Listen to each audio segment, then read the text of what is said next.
get a record deal. You've got a great voice. And I'd love to see you just go to the top. Thank you for your lovely words.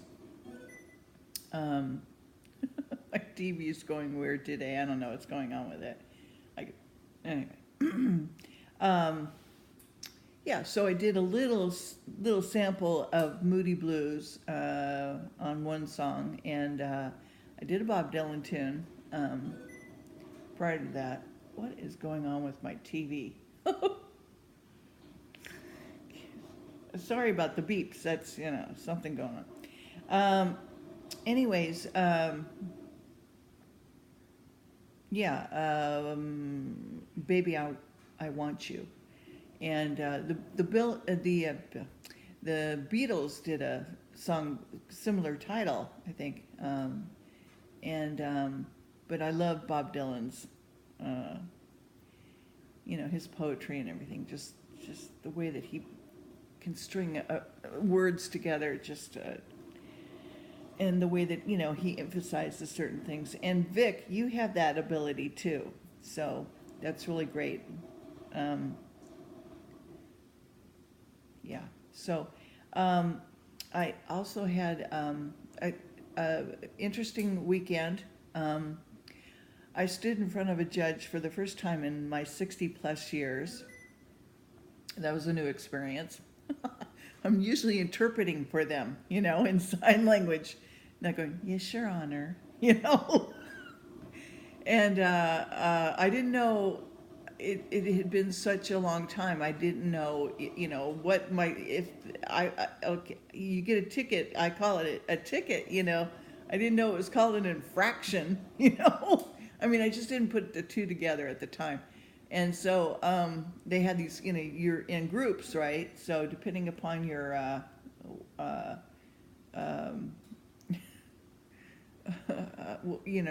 your offense, if you will.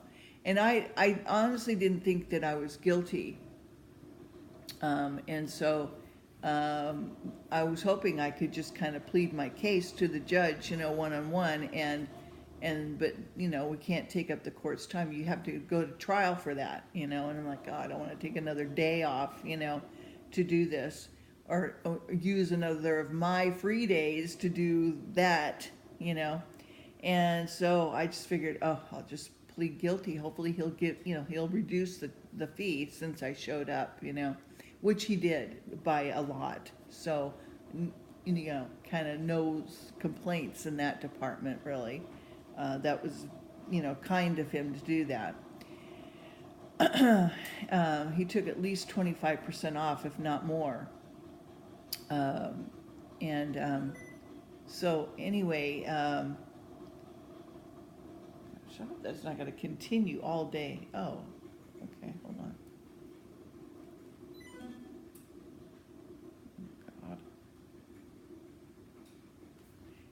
Oh, God. My TV's off on. I don't know what's going on. So anyway, yeah, I don't want to waste my time. I want to do my music. I want to do something else productive, and I want to work with Brian. I didn't get a chance to see Brian this weekend, and then on top of that, so what really happened is, Your Honor, is my car started to really start to act up, and I thought, oh gosh, now I'm gonna have to take it in. I'll have to get a rental. It's still, under warranty, but it's just one thing after another with this car, It's not the tires, it's maintenance, it's this, I'm getting tickets, right? So when you've got 455 horsepower underneath you, your foot's going to go down if nobody's looking, You're going to want to go, look, I'm a muscle car gal, okay? From the get-go.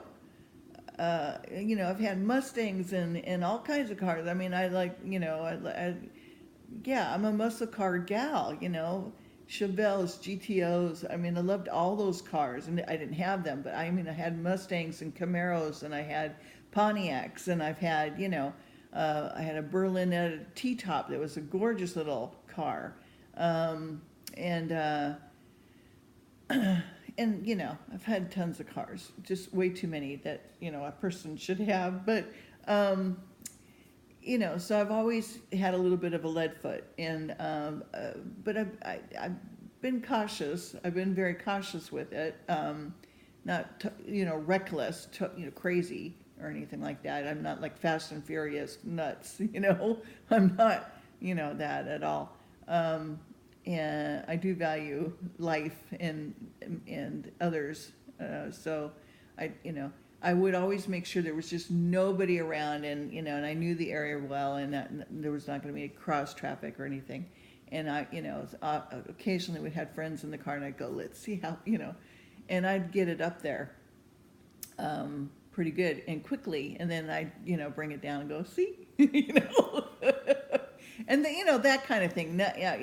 An occasional race here and there, but nothing nuts, nothing too nuts. So I beat out this one Corvette, though. That was really fun. That was really fun. He was so upset. Poor guy. Anyway, that was a really good day. And so I said, I can't do this. I can't afford this, and especially I need my insurance. So so I went in and I traded, and I got a midnight blue Malibu. So yeah, it's a whole different vibe. It doesn't make me want to be a lead foot or anything. It's a nice cushy little car, and great on gas as well, better than the Camaro, trust me. So I'm going to be saving there, and hopefully keep this for a while, and hopefully nothing goes wrong with it, and it's going to be a good car. So prayers about that. And I know there's a lot of people out there who don't even have cars, so I feel bad even mentioning it. So and my heart aches for them that don't have, Anyway, so we're in the book of Swedenborg, and I want to get going on it because I'm just blah, blah, blah, too much. We finished on page 151, and I think I probably stopped at in the middle of this first paragraph here, but so I'll just start from the top of it, if you don't mind. There's also as many constructive purposes as there are attractive thoughts about how we seem to be civic-minded and moral individuals and spiritual individuals, as well as some unattractive ones that intrude themselves, because these pleasures are effects of our love in our outer self, and they serve as a means by which the pleasures of the compulsion to evil of our inner self can be separated, purified, erected, and withdrawn.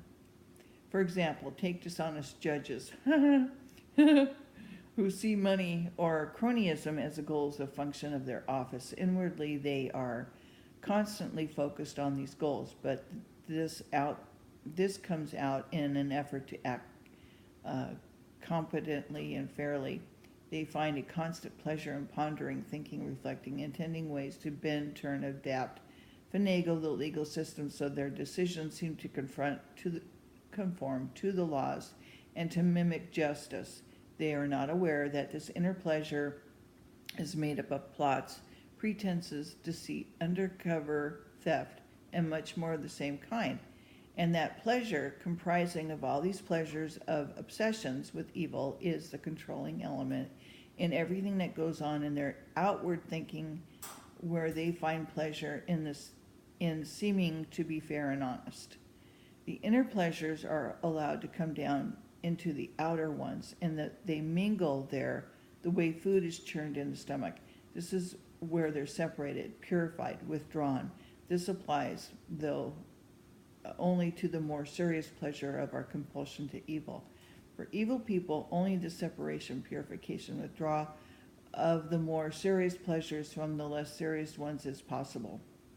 For good people, however, there can be a separation, purification, withdrawal of less serious evils as well as more serious ones. This is accomplished by means of the pleasures of our attraction to what is good and true and what is fair and honest, pleasure that we experience to the extent that we see our evils as sin and therefore abstain from them and turn away from them, and even more if we actively fight against them. These are the means the Lord uses to purify everyone who's being saved. He also purifies our evils by outward means that have to do with our reputation and respect and sometimes our finances. Even so, the Lord is planting in these means the pleasures of desires for what is good and true that guide and adapt them so that they become pleasures of a love of our neighbor.